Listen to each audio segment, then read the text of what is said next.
Assalamu alaikum students, welcome to week 3. Its first video. Our topic in this week will be role in database environment, then SDLC, and finally the architecture of the DBMS. तो इसको हम देखते हैं ज़रा. This is our outline of this week. Roles कि कौन क्या role play करेगा डेटाबेस एनवायरनमेंट के अंदर. ये पूरा सिस्टम डेवलप करने जाएं तो उसका लाइफ साइकिल क्या होगा. ये जो DBMS हम बार बार बात कर रहे हैं, इसका आर्किटेक्चर क्या होता है, इसके एडवांटेजेस क्या होंगे और इसके डिसएडवांटेजेस क्या होंगे. तो in first video we have to discuss the roles in database environment.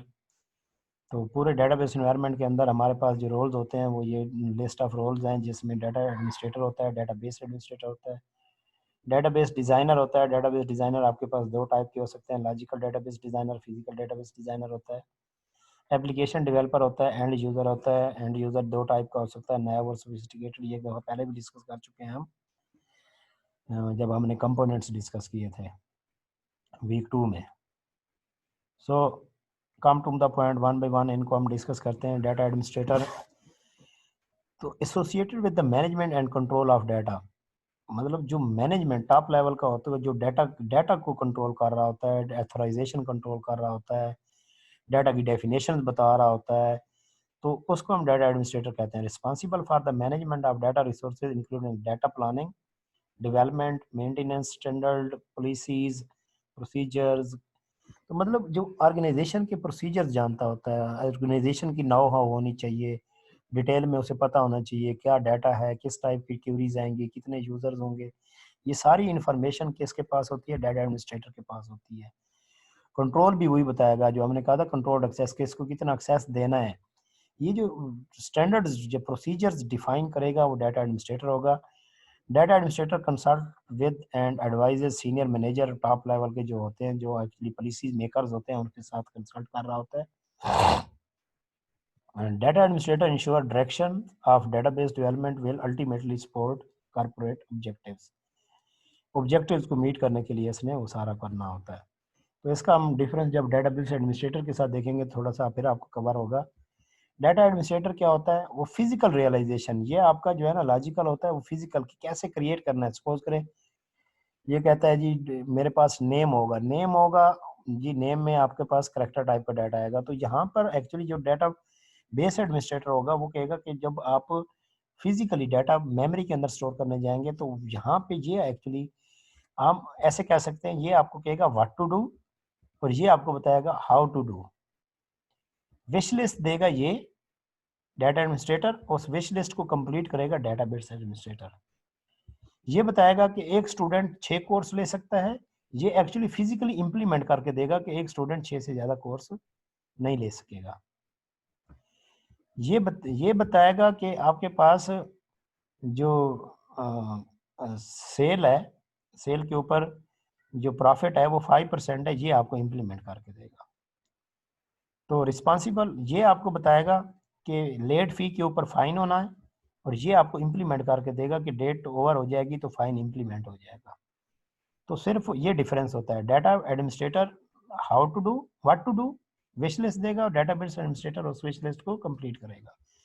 तो responsible for the physical realisation of the database including physical database design and implementation. उसका फिजिकली हम कहते हैं मेमोरी के अंदर कैसे स्टोर करना है. सिक्योरिटी एंड इंटेग्रिटी कंट्रोल, वो विश लिस्ट बताएगा कि कितना सिक्योर होना चाहिए, इंटेग्रिटी लेवल क्या होना चाहिए, ये उनको कंट्रोल करके देगा कि इनकन्सिस्टेंसी नहीं है जी, सिस्टम की इंटेग्रिटी लेवल हाई होना चाहिए, मेंटेनेंस कैसे होगी, ये सारी चीज़ों का. Role of DBS more technical, एक टेक्निकल क्योंकि इसने विश लिस्ट को कंप्लीट करना है. टेक्निकल इसे पता होना चाहिए कौन सा डाटा टाइप, डाटा को डिफाइन करने के लिए कौन सी टाइप अवेलेबल होगी. सपोज करें हम कहते हैं जी अगर टेक्स्ट है तो वेरिएबल करेक्टर होगा, कौन सा वो उसे पता होना चाहिए टूल कौन सा यूज हो रहा है. तो ये ज़्यादा टेक्निकल होता है. DBA required detailed knowledge of DBMS, इसे पता होना चाहिए DBMS कौन सा, इसे नहीं पता, ये वेस्टलेस दे रहा है. इसे पता होना चाहिए कि क्या चीज़ मुझे चाहिए, तो वो फिर DBMS का पता होना चाहिए इसको. Basically DA tells what to do and DBA tells how to do.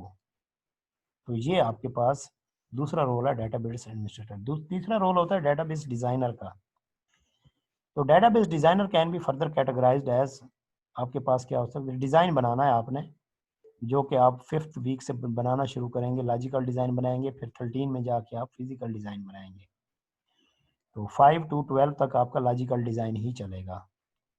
तो लॉजिकल डिजाइनर होता है, फिजिकल डेटाबेस डिजाइनर होता है। लॉजिकल क्या होता है, concern with identifying the data, कि आपके पास थिंग्स कौन सी हैं, जैसे हम कह रहे थे यूनिवर्सिटी में स्टूडेंट है जी, एम्प्लॉय है जी, फर्नीचर है जी, रूम्स हैं जी, ये किस किस चीज़ का डाटा स्टोर करना है और क्या क्या डाटा स्टोर करना है, वो एट्रीब्यूट्स कहलाते हैं यहाँ पे, entities and attribute. The relationship between the data के उन दरमियान में रिलेशनशिप क्या है, सपोज करें स्टूडेंट और टीचर के दरमियान रिलेशनशिप क्या है, ये सारा डिफाइन करेगा कौन, logical database design. Constraints, restrictions, restriction student और कोर्स के दरमियान में रिलेशनशिप है रजिस्टर का, तो इनमें रिस्ट्रिक्शन क्या है, एक स्टूडेंट कितने कोर्स ले सकता है, ये रिस्ट्रिक्शन कहलाती है। तो रिस्ट्रिक्शन हो सकती हैं data and that is to be stored in the database. Logical database designer must have the knowledge and complete understanding of the organization. Organization की अंडरस्टैंडिंग होगी तो उसे पता होगा constraints क्या हैं, इसकी हेल्प वो करेगा data administrator. And its business rule, जैसे business rule describe the main characteristic of data is viewed by organization, student can not take more than 7 courses, ये एक बिजनेस रूल है, तो ये इसको पता होना चाहिए। तो ये डिज़ाइन जब करेगा तो उसमें ये चीज़ उससे मेंशन करनी पड़ेगी। Logical database designer must involve all prospective database users in the development of the data model. उसे data models का पता होना चाहिए। Logical database designer may develop following two types of database design. एक conceptual database design होता है और एक logical database design होता है।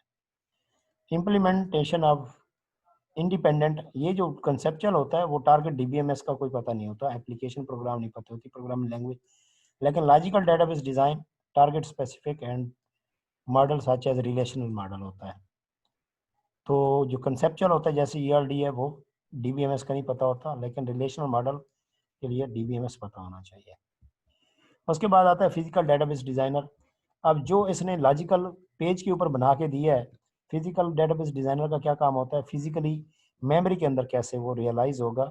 मैपिंग लॉजिकल डेट, इसका काम होता है मैप कर दे लॉजिकल डेटाबेस डिजाइन को इनटू टपल्स, इनटू इंटेग्रिटी, उसकी कंस्ट्रेंट्स जो है ना फिजिकली मेमोरी के अंदर वो कर दे with the help of DBMS. Selecting specific storage structure के बैकएंड पे डेटाबेस कैसे स्टोर होगा, स्ट्रक्चर उसका क्या होगा, एक्सेस मेथड की कैसे उसको वापस अचीव किया जाएगा, रिट्रीव किया जाएगा डाटा विद गुड परफॉर्मेंस, ये फिजिकल डेटाबेस डिजाइनर काम होता है। Next is application developer. वहाँ से database has been implemented the application programs, ये हम पहले एप्लीकेशन प्रोग्राम को डिस्कस कर चुके हैं। तो वो जो एप्लीकेशन प्रोग्राम बनाएगा उसको हम क्या कहेंगे, एप्लीकेशन डेवलपर। एंड यूज़र जो उसको यूज़ करेगा क्लाइंट के तौर पे, उसको हम एंड यूज़र कहते हैं। दो टाइप के यूज़र होते हैं, हमने पहले भी डिस्कस किया, नैव यूज़र और सोफिस्टिकेटेड यूज़र। नैव यूज़र को सिस्टम का पता नहीं होता, डीबीएमएस का पता नहीं होता, स्ट्रक्चर का पता नहीं होता, बस उसने क्यूरी करनी होती है जैसे आप गूगल के ऊपर करते हैं। सोफिस्टिकेटेड यूज़र क्या होता है, उसको क्यूरी का पता होता है, क्यूरी कैसे लिखनी है, डीबीएमएस कौन सा यूज़ हो रहा है, डाटा का स्ट्रक्चर क्या है, डाटा के एट्रीब्यूट्स क्या है, ये सारी इन्फॉर्मेशन इसको होती है। जैसे आप SQL सर्वर में वो जो आपको कंसोल दी जाती है वहाँ पे आप क्यूरी लिखते हैं, तो आप सोफिस्टिकेटेड यूज़र होते हैं। तो दीज आर द रोल्स जो कि डेटाबेस इन्वायरमेंट में होते हैं। That's it for the video 1 of week 3। Thank you.